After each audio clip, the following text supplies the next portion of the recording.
అదరగొట్టే కారం రంగు రుచి ఆచి కారం పొడి.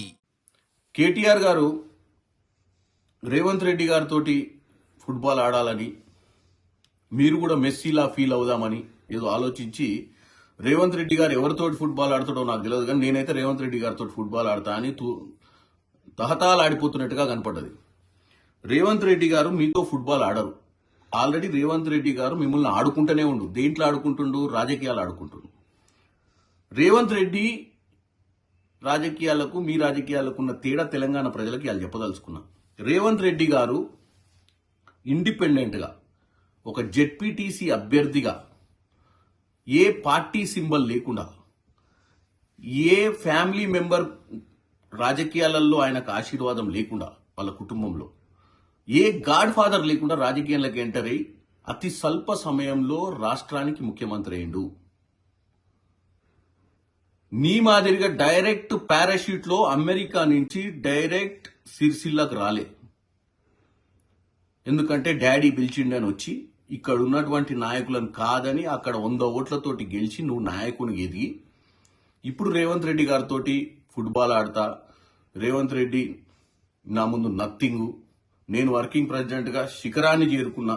నీ గురించి నువ్వు చెప్పుకోవడం ఏంది? నీకు వర్కింగ్ ప్రెసిడెంట్ ఇచ్చిన తర్వాతనే నీది ఒక ఐరన్ లెగ్ అని నీ ఇంట్లోనే నీ సొంత బావ, నీ సొంత చెల్లె, నీకున్న సొంత నీ కజిన్లు అందరూ మాట్లాడుకుంటారు, బయట కార్యకర్తలు మాట్లాడుకుంటారు.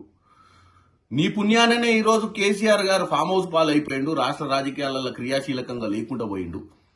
నీ పుణ్యాననే 23 ఎన్నికలలో ఓడిపోయారు. నీ పుణ్యాననే పార్లమెంట్ లో గుండు సున్నా వచ్చింది. నువ్వు పుణ్యాననే కంటోన్మెంట్ ఓడిపోయింది. నీ పుణ్యాననే ఇవాళ జూబ్లీహిల్స్ కూడా ఓడిపోయింది.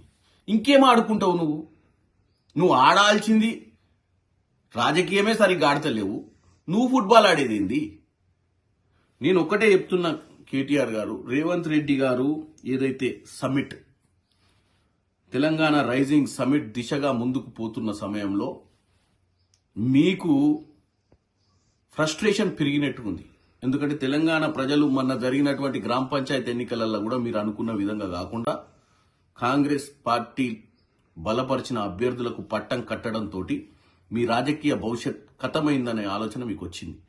ఏదో ప్రెస్ మీట్ పెట్టాలని నువ్వు ఓ సైడు, మీ బావ ఓ సైడు రోజు ప్రెస్ మీట్లు పెట్టి దులుపుకుంటూ పోతే ప్రజలు ఏమి పట్టించుకోరు.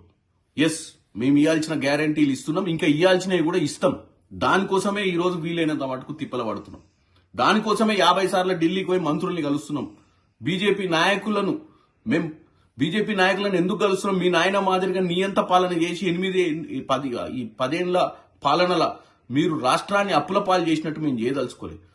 సెంట్రల్ గవర్నమెంట్ కు మన చేత పోయేటువంటి ప్రతి రూపాయి ట్యాక్స్ ని వెనుకకు తీసుకొచ్చే ప్రయత్నం రేవంత్ రెడ్డి గారు చేస్తున్నారు. అందుకే ఇన్నిసార్లు ఢిల్లీకి పోవాల్సి వస్తుంది. అంతే తప్ప మీరేదో ఈడ కూసోని సొల్లు కబుర్లుగా మాట్లాడినంత మాత్రాన తెలంగాణ ప్రజలు మీ వైపు చూడరు. మీ పార్టీకి మనుగడ కూలిపోయింది. ఇప్పుడు అది తెలంగాణ రాష్ట్రీయ సమితి నుంచి ఎప్పుడైతే బీఆర్ఎస్ అయిందో ఈ తెలంగాణకే సంబంధం లేకుండా అయిపోయింది. కేటీఆర్ కొద్దిగా ప్రాక్టికల్ గా ముందుకు రా.